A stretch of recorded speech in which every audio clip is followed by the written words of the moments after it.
Welcome to Fast Effect Double Speed Magic the Gathering. Here we have Breton on Dragon versus Matt on a very fun Grixis Thieves build.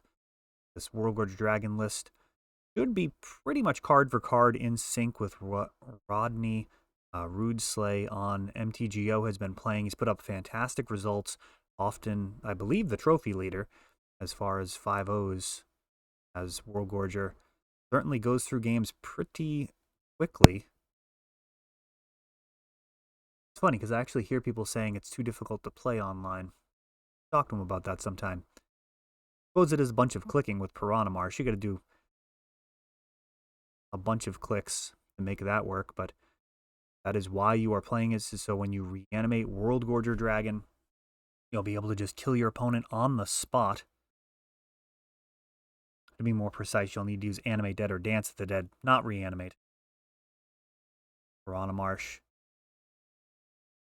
Not a particularly strong card, but its inclusion is totally worth it, and it does slow the deck down, but it's already blazing fast, so you can afford to do that. Now, right now, we're resolving a Collective Brutality. We've escalated, discarding Gristlebrand. That's going to snag an instant or sorcery out of Matt's hand. Hopefully, he doesn't have too many counter spells for Breton's sake. And the other side here is going to be an opponent losing 2 life and you gaining 2 life, which is not really super relevant here, but can be helpful in other matchups. This card can kill monkeys and an assortment of other threats. Dragon Rage Channeler before it gets swole, as well as Delvers of Secrets, though those are not seeing as much play currently. And we have a Brainstorm in response to Collective Brutality. That's a lot of red in that hand. By red, I mean Force of Will and possibly Force of Negation. That strong contrasting look. Oh yeah, 3 Force of Wills. That is a lot to fight through. So a 7-card hand still, and facing down 3 forces. One of those will go. Brazen Borrower, the only blue card aside from forces. So 1 Force of Will online right now, along with 3 lands. Force of Will, really the glue that holds the format together in some ways, stopping combo decks from just running totally rampant. Got to be able to interact on the first turn, even if you haven't made your land drop in some of these combo decks. And it looks like a Gyre Reach Sanitarium activated. I actually don't like that during Breton's turn. I'd much rather see that during Matt's end step. It's unlikely that he has a hand that could benefit from that single card right there and then. You wouldn't really want to unmask right there either. Want to allow your opponent to get that card that you're going to have to contend with anyways later on.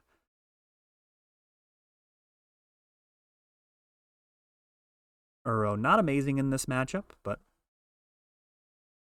still generates some type of advantage given enough time. And still, just 2 forces and 1 blue card here. Picking up a Punishing Fire and an Assassin's Trophy, so Breton's going to be able to get rid of one of these forces here. And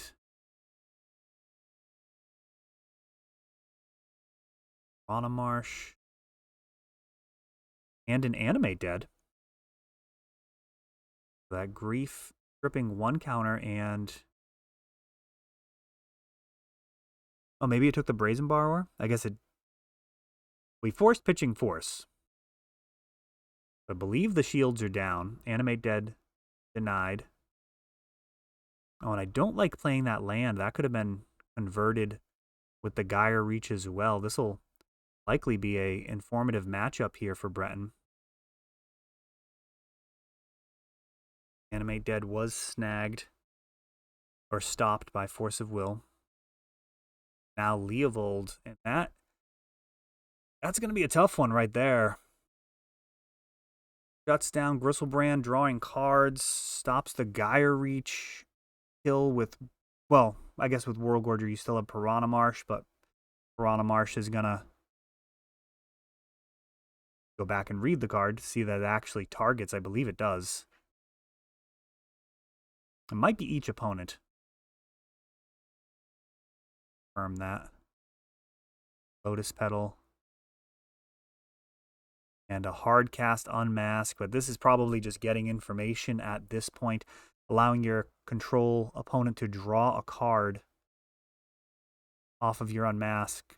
Generally not going to work out particularly well. We have a Brainstorm, and this can just hide the best card on top of the library, as well as any potential unknown cards. And no counter spells left, just an Assassin's Trophy. The shields are down, so to speak, but not really, as there's a 5 damage clock. Going to be able to just attack for 2 more turns in all likelihood. Now, Gaia Reach can be used on Matt's turn, despite the Leovold. So any dead draws, going to want to convert them. And a Collective Brutality. At this point, just kind of stemming the bleeding, going after the Snapcaster Mage.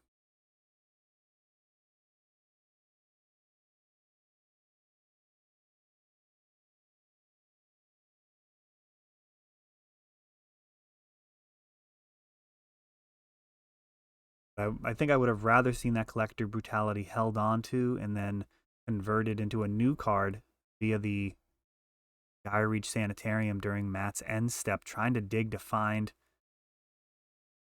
Animate spell. We've got a couple of Punishing Fires, or one Punishing Fire. No way to bring it back. Probably going to do it here. Gaia Reach, yeah. Oh, no. Yeah, I mean, that was very close. Dance of the Dead on top of the library. This is a very interesting match. I think that'll be instructive. So Gaia Reach, very helpful in converting those dead draws, especially when you're mana flooded like that. It's not an obvious card, I wouldn't say, for a incredibly fast Reanimator deck. Something that requires so much in the way of resources and lets your opponent draw a card. Despite the fact that they have to discard a card, they do get to draw one.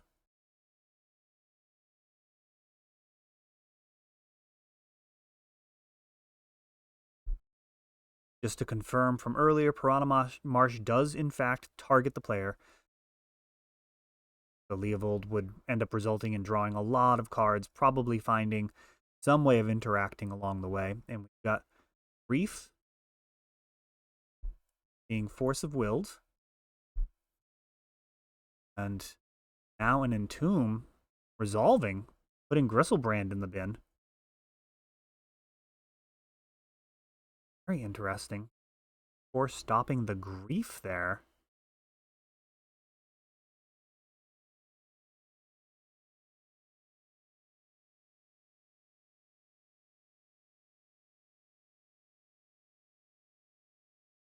I don't think I follow. That have a no lander? Looked like Breton just got an extra card. Oh, what a mad lad. All the counters. Kept a triple pitch counter hand, but no land.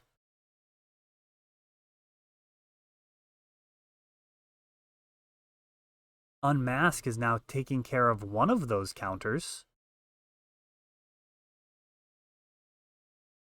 Got to imagine. I mean, I guess you take Force of Negation here. Most likely to be cast. And the only other element to consider there is Grief can't get Force of Negation because it's a creature. I don't know that really factors in here. Eventually hard castable. But he's actually got a Reanimate right away. The Force of Negation is taken, and then Reanimate draws that other Force of Will.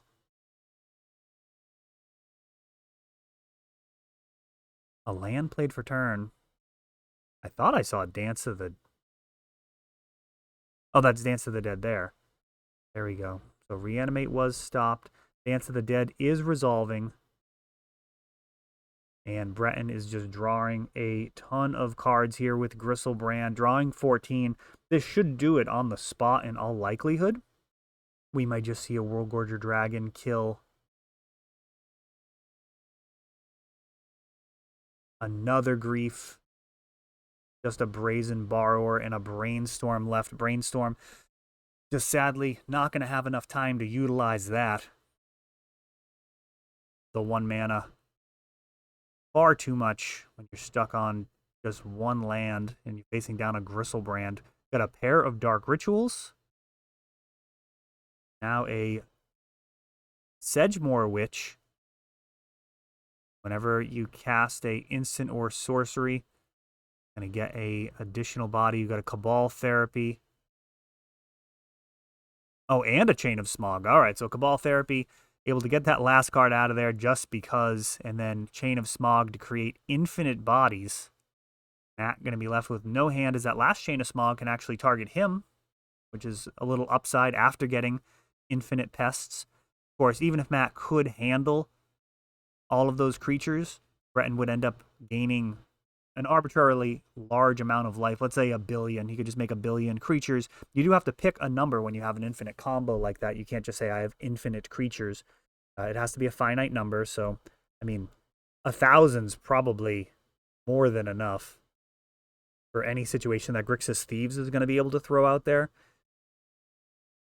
Not sure where the actual line is about the maximum amount of damage that deck could do per turn.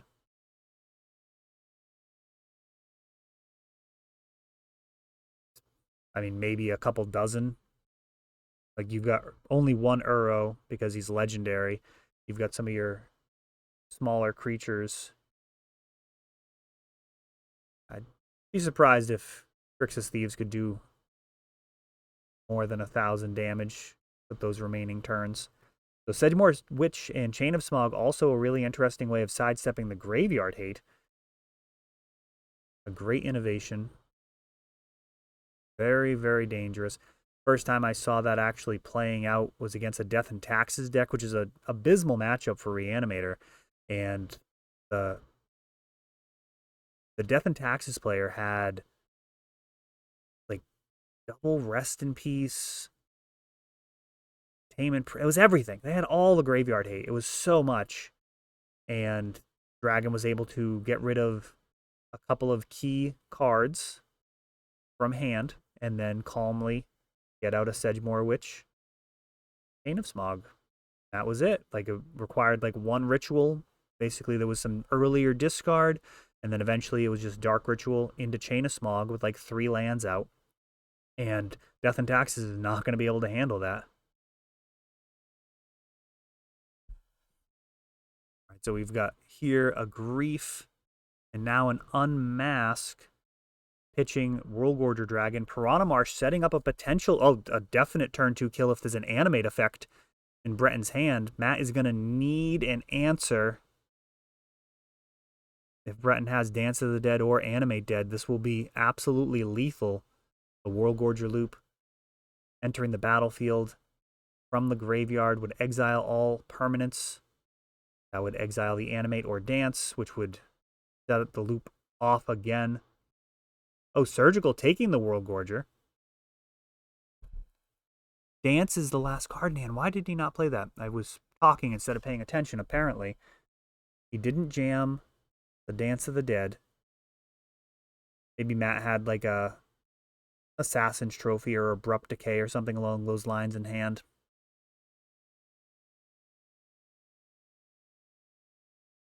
Dance. The last card in hand. The World Gorger is out of there. Actually, don't love playing Surgical without a Animate on the stack. Now that Animate is, I believe, still in Breton's hand. Yeah, still in his hand. So if he does manage to get a Gristlebrand into the bin, that'll be a huge problem. Animate could also be used to bring back a Grief, just to get some extra discard. The hand needs to be shredded before Gristlebrand can come out.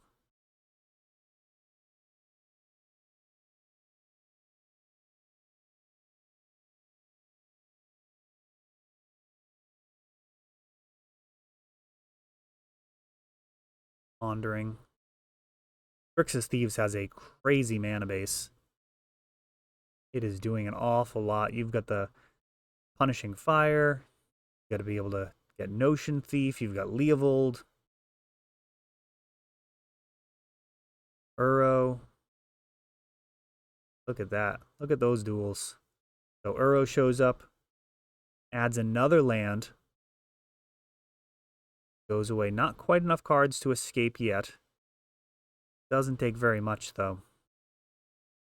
Once he's online, this game could be over very quickly.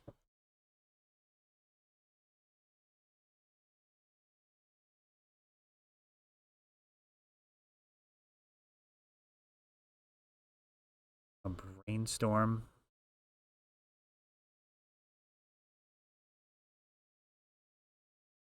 It's interesting. After the land drop,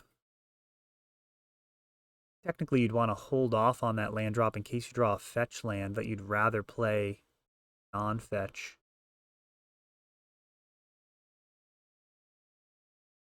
Oh, that might have been 2 land drops.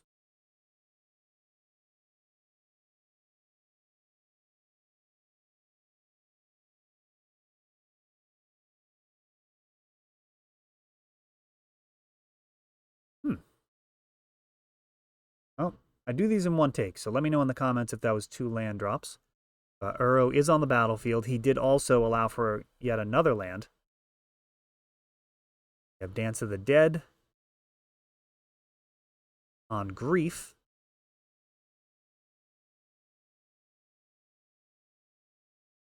And we see a pair of Assassin's Trophies.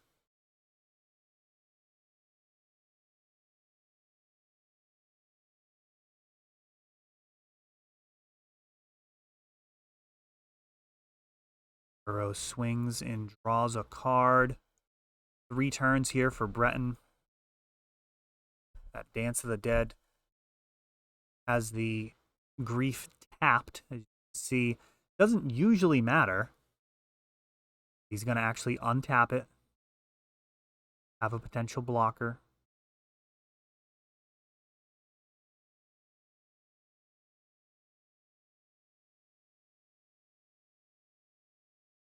End step, we're going to see an Assassin's Trophy.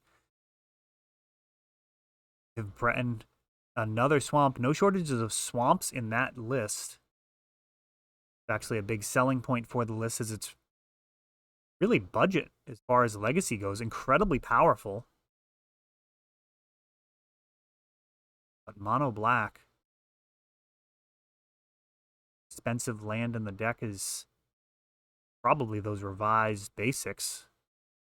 Piranha Marsh and Gyre Reach Sanitarium. The other lands. Most of its swamps. Previous builds have had Sun-Scorched Desert, but doesn't seem to be necessary. And, oh, interesting. We have an Unmask, pitching Dark Ritual.